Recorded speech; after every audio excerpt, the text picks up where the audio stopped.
Kalamassery HMT കവലയിലെ ഗതാഗതക്കുരുക്ക് ഒഴിവാക്കാൻ വൺ വേ ട്രാഫിക് പരിഷ്കാരം. ദേശീയപാതയിൽ ആര്യാസ് കവല, HMT, TVS കവല ഉൾപ്പെടുന്ന പ്രദേശം ട്രാഫിക് റൗണ്ടാക്കിയാണ് പരിഷ്കാരം ഏർപ്പെടുത്തിയിരിക്കുന്നത്. വൺ വേ ട്രാഫിക് പരിഷ്കാരത്തിന്റെ ഫ്ളാഗ് ഓഫ് മന്ത്രി പി രാജീവ് നിർവഹിച്ചു.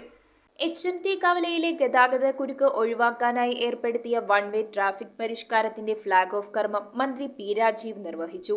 ദേശീയപാതയിൽ ആര്യാസ് കവല, HMT കവല, TVS കവല ഉൾപ്പെടുന്ന പ്രദേശം ട്രാഫിക് റൗണ്ടാക്കിയാണ് പരിഷ്കാരം ഏർപ്പെടുത്തിയിരിക്കുന്നത്. സിഗ്നലുകളും വാഹനങ്ങളുടെ ക്രോസിംഗും ഇല്ലാത്തതിനാൽ സുഗമമായ ഗതാഗതം സാധ്യമാകുമെന്നും റെയിൽവേ മേൽപ്പാലത്തിൽ വാഹനങ്ങൾ ഒരു ഭാഗത്തേക്ക് മാത്രമായതിനാൽ വാഹന സാന്ദ്രത കുറയുമെന്നും ഇത് കാൽനടക്കാർക്ക് ആശ്വാസമാകുമെന്നും മന്ത്രി പറഞ്ഞു. ഇതൊരു പരീക്ഷണമാണ്, വിജയകരമായാൽ സ്ഥിരപ്പെടുത്തുമെന്നും മന്ത്രി കൂട്ടിച്ചേർത്തു. കവലകളിലെ നവീകരണം പൂർത്തിയായി. ദേശീയപാതയിൽ ട്രാക്ക് മാറുന്നതിനാവശ്യമായ ക്രമീകരണങ്ങളായി. HMT കവലയിലെ ഓട്ടോറിക്ഷകളുടെ പാർക്കിംഗും ക്രമീകരിച്ചു. മോട്ടോർ വാഹന വകുപ്പിന്റെ നിരീക്ഷണത്തിലാകും നടപടികൾ തുടരുക.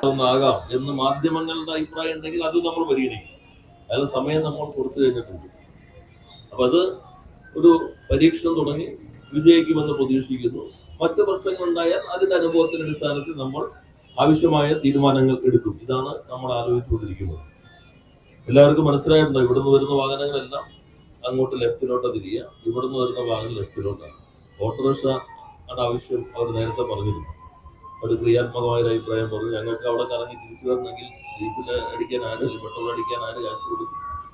അതുകൊണ്ട് അവരുടെ അഭിപ്രായം പരിഗണിച്ചിട്ടാണ് ഇവിടെ ഓട്ടോറിക്ഷകൾക്ക് പ്രവേശിക്കാനുള്ള സൗകര്യം ഒരുക്കിയിട്ടുണ്ട്. അതോടൊപ്പം തന്നെ പ്രീമിയർ ഭാഗത്ത് വരുന്ന വണ്ടികൾക്ക് U-ടേൺ എടുത്ത് പോകാനുള്ള സൗകര്യവും അവിടെ ഒരുക്കിയിട്ടുണ്ട്. News bureau, Ernakulam.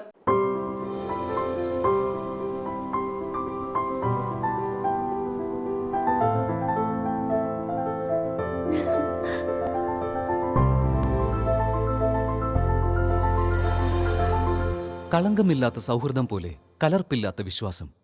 കല്ലൻസ് ജ്വല്ലറി.